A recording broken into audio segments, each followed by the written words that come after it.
Hare Krishna movement వారు విజయవాడలో వరద బాధితులకు నిత్యావసర వస్తువులను పంపిణీ చేయనున్నారు. దీనిలో భాగంగా నిత్యావసర వస్తువులు మీకు ఇక్కడ చూస్తున్నట్టు రైస్, కందిపప్పు, షుగరు, ఆట, టర్మరిక్ ఇలా ఎన్నో వస్తువులు ఇద్దరు ఫ్యామిలీ మెంబర్స్ కి 20 రోజులు వచ్చేటట్టు హరే కృష్ణ మూవ్మెంట్ వారు ప్లానింగ్ చేశారు.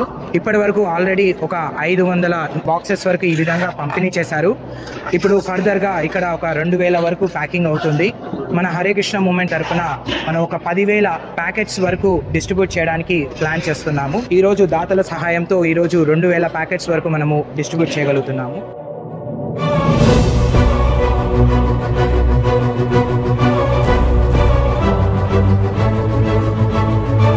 సహకరించిన దాతలందరికీ పవర్ మేక్ ఫౌండేషన్ వారికి మా హరే కృష్ణ మూవ్మెంట్ తరఫున ధన్యవాదములు.